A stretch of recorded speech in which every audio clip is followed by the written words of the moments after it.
Hello and welcome to the Overseas Teacher Podcast. I'm Laura and today we're going to be discussing what the newly announced educational policy reforms mean for ESL teaching in China. To give you a quick overview of what reforms have been announced so far.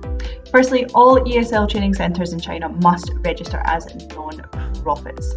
There has been an outright ban on any alternative curriculums or textbooks, and restrictions placed on when classes can happen. For example, not past 9 p.m. in the evenings, not at the weekends, and not during public holidays.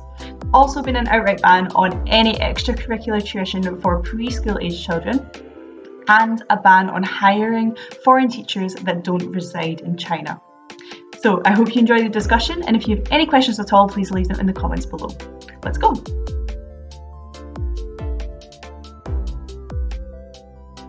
Hello and welcome to the Overseas Teacher Podcast. Today I am joined by Daniel Demarmels, our Managing Director of TOT, and James Kitch, our Head of Talent Acquisition here at the Overseas Teacher. We're going to be discussing what the recently announced educational policy reforms mean for ESL teaching in China, both for online and physical teaching. So Daniel, could you give us a quick overview of the main points of the policies so far, and maybe a little bit of context into how these have come about and why this is happening? Yeah, absolutely. I think there's two reasons for the law. One is, I think, the ostensible reason that we're being told. And I think the other one could perhaps be a little bit more of not so much a secret reason. I think it's like an open secret a little bit. So the first one has to do with the recently completed Chinese census. They do one every 10 years, like America does. And they found that they have an aging population, which they already suspected, but it's worse than they thought it was. They have which is, puts a lot of pressure on their pension system. It also puts a lot of pressure on their workforce because China still relies on making sure that it has a relatively cheap labor force, as well as a highly skilled sector. And they want to the goal is to, I suppose, accomplish three different things, which is one is to make it harder for people to get directly into universities across the country without being naturally academically intelligent. They would rather that you, they don't want you to be able to pay your way with extra tutoring to be able to get the high scores that will allow you into great universities. They want those positions to be reserved for people who are naturally academically capable, in a very rigid kind of understanding of what academically capable is. The other thing would be that they want to ensure that if you aren't academically capable, then you're going into like a vocational school where you're going to learn trade that is going to help you, or more hands-on skills. They're going to help you become part of the service sector or the manufacturing sector. And then the other thing is they want to ensure that, and this is, I think, is the quiet part of what they're really trying to accomplish, which is to ensure that there aren't so many auxiliary forms of education that are at their core influenced by an international political mindset, no matter how subtly that is. So a colleague of ours owns a language center and was recently told that the party should come first in all forms of education, and second should be education, which is a bit scary. Wow. Nope. I know, definitely. It's pretty crazy. But I think that there's another side of things that people have to recognize, which is always true of Chinese education, or Chinese pretty much anything. People are not stupid. They will do what the party asks them to do as long as they're safe. And around those things, they will find loopholes to essentially accomplish what they want to accomplish anyway, which we're going to come on to in a little bit. But that's essentially the background of the law. And the law is basically saying no online education if you are based in a foreign country. That is for anybody, and the law is only targeting between the ages of roughly 4 and 18. That language centers, if they are going to teach English or anything that was in the national curriculum, so even maths or Chinese, they should become not-for-profit. And if you teach any vocational thing, then you can be for profit. If you're teaching any of those three main core curriculums, you also cannot teach on weekends or after a specific hour, which I believe is 10 or 9:30 on a weekday, as well as holidays. Weekends and holidays are where about 60% of the income for these schools comes from anyway, so it makes it unviable for them to run. Now, this is not directly targeted at not getting foreigners to China. This is directly targeted at a reform for the entire educational system of the country. So we can come on to a little bit later about what that really means for the future of education in China. Wow, and do you think there is positives to these reforms as well as all of the kind of restrictions that are there? Yeah, I think long term there's huge benefits. I think short term it's going to make it depends beneficial for who, I suppose. So for Chinese students, the vast majority of Chinese students, I believe this is a positive change. I think it will provide, it creates equality of opportunity, definitely. Rich parents won't be able to get their kids that slot in a university so easily anymore over your child who's working a little harder or might be more naturally inclined towards academics.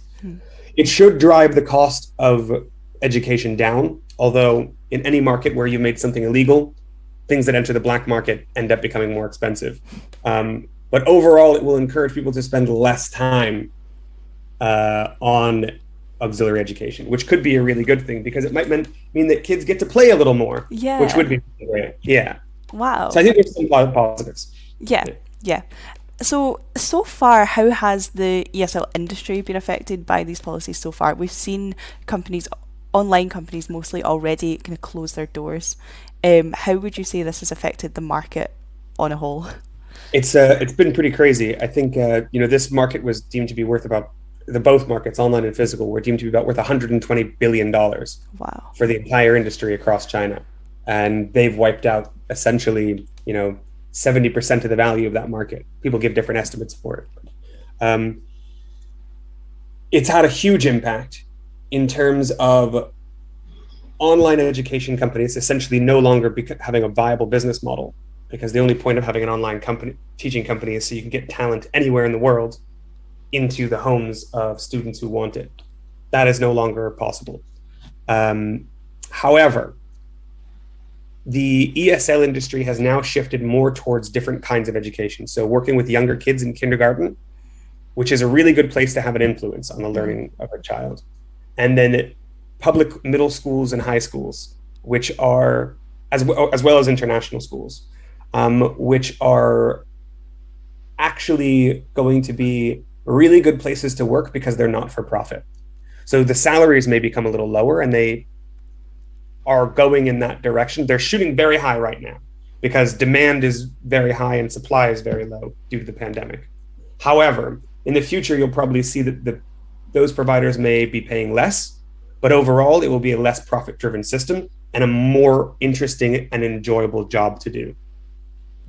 Wow. Yeah. Okay. And James, you recruit and support teachers through their journey to teaching in China. Would you say that the physical classroom teaching opportunities in China have been affected at all by these policies that have come into place, as they do seem to affect online teaching a lot more than physical teaching? Yeah, definitely. But I think it's a very positive thing. I think Danny alluded to something about the kids having a chance to actually play and not be quite so pressured. Part of the reform is that instead of just doing a typical ESL class where kids generally, they learn by rote in China. There's a lot of parrot fashion. Now they're really pushing the idea of communicative language, really integrated with activity-based learning. So it's not just about the academic side of learning ABC or times tables. It's actually about making it contextualized. So they're giving the kids the chance to actually use the language that they're going to be needing to learn and eliciting the language from them in a completely different environment. So what they've done is they've called it English with drama. So it's not actually going in to do a performance with costumes and makeup and everything. It's just more about a dramatic, kinesthetic standard of teaching in the classroom, which I think is actually a fantastic opportunity. So, it means that the kids are going to be genuinely doing something which has relevance rather than learning things that really have no relevance. They're going to be given the opportunity to really practice talking. So for the kids, it's a great opportunity because it really helps them actually understand what is a living language learning. English is a fantastic language to learn, but for the teachers equally, it's going to be very it's going to be challenging but very rewarding, because the class is going to be much more fun. The opportunities to learn and experience what it is to teach are going to be really stretched. So I think teachers going over to China now, ironically compared to before, are going to have a completely different experience, which is going to be perfect for all sides. So I really think it's going to be a fantastic opportunity. And yes, the doors in China are definitely opening for these new positions and these new opportunities. Yeah, James is definitely right. I think there's two things that it's quite interesting. You would think that the goal should be very money driven if you're a very skeptical person or a pessimistic person about these things, but it really does seem to be something quite beneficial. So bringing art into education and bringing drama into English learning is going to address something that I think is quite a big issue with a lot of language learners across China, across a lot of Asian countries as well, is the level of confidence with which they speak it. And that's got a lot to do with a lot of the ways, with the way in which they're taught it, as he just said, exactly, like, flashcards, repeat after me, kinds of things like this. They're not really engaging with the language directly. They're not using it as an actual language. So this mixture of, boosting confidence and using the language actively is going to, I think, address a lot of the issues that make so many English students in Asia, especially China, know such a large vocabulary, understand the grammatical rules, but have an inability to speak, what I call mute English. The other benefit, I think, of this, it's quite interesting that China recently banned online gaming. Yeah, I saw this for more than like an hour a night or something like that. And only Friday, only on a Friday. Yeah, I think it's Friday, Saturday, Sunday, something like this. Which is quite crazy, but I mean, I don't hate it as an idea. How do you police that though? I just can't wrap my head around how you actually would manage that. You have to sign up with an ID card. I think wow. for all the. So it's not something it's not a rule binding on the student. It's a rule binding on the company that anybody who's playing a game online is going to need to register with like an ID card, and then you check their age. Is anybody under the age of 18? I think. But there's going to be a huge black market now for people trying to, score a ID card outside of a game shop or something like that. They can game all the time. Oh, wow. Amazing. Yeah, which means kids are going to be outside more, which is quite nice. Yeah, that is really good. It does seem that there are opportunities there for teachers too, to make this a really positive experience. And we're quite interested in the policies themselves because, as I understand it, there are restrictions at the moment, but they're not yet law. Could you maybe explain what that means or why that is? Yes, this is quite interesting. This isn't a law. This is a notice from the government, which is basically almost explaining the rules that they want to enforce and what they want to achieve. Now, the way the law works in China is quite interesting. It's obviously the largest country in the world, so many different provinces with so many different kinds of slightly variable local concerns and local cultures, that when a law or a policy is put forward by the government, they're given some time, the different individual policies or provinces are given some time to kind of apply those rules. There's left a bit of gray area in many of these rules, and the local governments are able to fill in those gray areas as they think might upset the local population the least, or that might be kind of in line with their agenda. So right now, every individual province is working on putting together its own policies and laws more specifically. So it's nothing that will be passed by the Politburo. It won't become law on the Chinese books for national law, but it will become a policy or perhaps even a law on a local level. For now, language centers are still in operation, and most physical language centers are still in operation, and even if they're teaching English. And most online teaching programs are still they're not allowed to take up any new customers, but they're still allowed to run lessons and use the deposit money already be given by their current students. The biggest question mark isn't actually the online teaching programs. It's more the language centers at the moment. Online teaching programs we know are going to die out. But the local language centers, the training schools, they are now, many of them are negotiating with the government to say, we're going to teach drama and English, or we're going to teach STEM in English. Mm-hmm. So is this allowed to run as a for-profit industry, as a for-profit business? And they're seeking local acceptance of that. So we know quite a few companies that have. For example, English First has received acceptance to be able to run a STEM-like program with English. Right. And TAL, First Sleep, in Beijing, has been given the right to run drama and English together as a program. And we're seeing pretty much everybody's taking the same tactic across the country. Wow, and that's brilliant to bring those like STEM and drama into the forefront of education as well. So that's another really positive step. The question mark will be, are they doing it just to get around the regulation, or are they going to wholeheartedly go into that with the goal of genuinely teaching both together? And that's what I think remains to be seen. Whether or not this is simply a loophole, or whether or not they're going to follow the direction of actually doing drama and English as best as they possibly can. So if you're a teacher and you're thinking of going to China, or you're waiting to get back to China, or even you're in China, how do you keep up with the political changes and policy changes? Where can you go for this information? And is there any support for you when you're out there to understand these things? Yeah, James, what do you tell people? Well, I mean, obviously, we stay in touch with our teachers. We keep a very close eye. We obviously have our office in China. We keep a close eye on what's going on, how the changes are happening. We keep people informed in that sense. But I think, in many ways, this is something which it's early days. We're not entirely sure how everything's going to go from this point forward. And I think, as you quite rightly say, Danny, it's very much sort of a per province situation. So I think as long as we have certain cities which are now happy to accept teachers and the doors are opening and the process of recruitment is back online, I think once that happens, other cities will just fall into line and it will become the norm.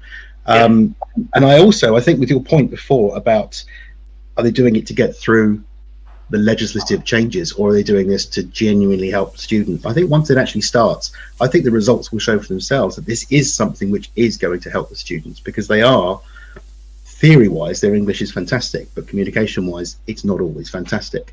So I think the results of actually using this kind of program will prove that it is a very, very positive step forward. So, I think think that is going to create. So one of the benefits of this being a directive or a regulation rather than a law is that it can be very easily changed over time, depending on how people react to it. And I think that will happen. It'll change in ways that are only negotiated between the companies themselves and the government. So it's very hard for anybody outside of the country to understand in any way what the regulations are on any given day. And that is just China in a nutshell. You should just expect that these are going to change, and you may not understand the changes that are happening. However, when every province comes out with its guidelines on it, which we think will be October, November time, it'll become much more clear based on who's hiring where it's allowed to do this kind of physical teaching program. For now, everybody's scrambling to address what seems to be a very haphazard decision. So I think it'll be at least a month and a half or 2 months before everything becomes incredibly clear. I think another thing to add on that as well, Danny, is that the parents actually do have some say in what goes on. And I think the parents, from what we've understood, is that they are wholeheartedly supporting this, because even though the party doesn't want students to just throw money into them being able to get to where they need to be, it's all about academic achievement. At the same time, historically, parents do spend almost a third of their entire income on extra tuition and helping students. So I think, to suddenly sort of have parents not being able to do that and not being able to have some sort of say in what education reforms will affect their children, I think that, this has been well accepted by parents, and I think it's going to be a really very positive move forward. Yes. Because obviously, at the end of the day, the end user is the students. They're the ones being taught. But the parents are very, very supportive of their children in China, and they want to see the best education possible. Definitely. I think that's a very interesting thing. I think there's a few different kinds of parents. But there seems to be this kind of like a lot of people have this notion that parents have or citizens don't have much say in the government in China. And obviously, given the nature of its political system, not much. But they're definitely consulted as part of this. People want to know that their local economies are bustling. And people want to know that their local parents are quite happy. People don't want people leaving their province for another location and bringing their tax money and their economic stimulation with them as well. So what it seems to generally be is that lower to lower middle class families in China seem to be really happy about this new law because it's a great chance for their children. And I could see that that's obviously great. But there is also a need for the middle and upper class families to be happy, which they're not about this at the moment. So what the law will end up being probably in the end on a local level is a negotiation between those two interests. We need to have some kind of supplementary education that we can pay for to help our children move forward, or maybe they learn in a different way that isn't accounted for in the state school system. But at the same time, you shouldn't have an unbridled private education system demanding, as you just said, 1/3 of your salary. That is probably also very unfair. So I think the ESL industry in China has become over-commercialized, and whenever things like this happen anywhere, when the pendulum swings during a change, it sometimes swings too far to the other side. And now we'll see a period of time of a natural correction where hopefully I'm pretty confident a happy middle ground will be found. I agree. Yeah, and a great opportunity for those students who do learn in different ways as well. Like, not everyone learns in the same way. So for there to be more opportunities where they can be more creative, this could benefit children regardless of their class or upbringing or background, but just them as an individual. It could work better for them. I think so. I'd say one thing is that because of all these reforms and changes, it's been a little bit there's been a bit of trepidation. I think there's a lot of things online that people are reading, and there's a lot of fear mongering, and there's a lot of sort of a sense that China now is grinding to a halt, and I think a lot of people are getting quite concerned about that. But in actual fact, obviously, what we've covered today shows that the opposite is happening. And I think anyone who's thinking of a career in teaching or thinking of going to China to teach, ironically, I think this actually is one of the best times to go for that. And I think once all of this legislation has sort of settled down and everything's being a little bit more organized and everything's being clearer and more transparent, I think this is an opportunity for teachers who really want to get into teaching. This is a fantastic time to look at China, because the training, the experience, and the style of teaching, I think is a fantastic platform for them beginning a career in teaching English. Anyway. Absolutely. I also think it's very easy to see all of this as a very bad thing, as James just said, and there is a lot of speculation, too much speculation about what it actually means.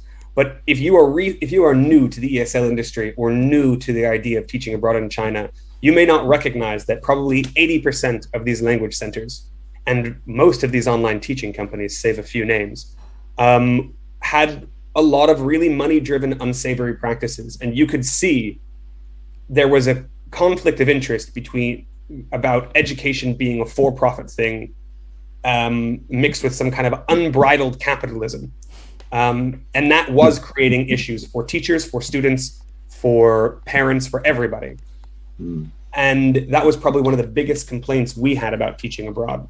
Now that the players who are left, who are allowed to be given, opportunities by the government to continue hiring foreign teachers and to teach abroad, and that we're going to have so many state-sponsored foreign teaching programs and kindergartens as well as international schools and universities. Well, who will ever be left behind will have so much competition to be a good place to work, and so much interest in education because they'll need to, because of how closely they'll be watched by the government, that I think the entire industry is going to change for the better. And I think that's my optimistic viewpoint of the future. Brilliant. Yeah, I think that's what we need to have, an optimistic viewpoint of the future, and not just assume that restriction means a bad thing, and it can actually trigger change that is very positive in the long run. Absolutely. Yeah, I think it's reform, not deform. Yeah. Yes. Yeah. Reform, not deform. Give me the episode title. Gonna edit that in massive writing across the screen. Reform, not deform. Thank you to Daniel and James for joining our discussion today. I hope you found it useful. If you have any questions at all, please leave them in the comments below, and don't forget to subscribe for our latest updates, information and discussions on ESL teaching in China and online. See you next time.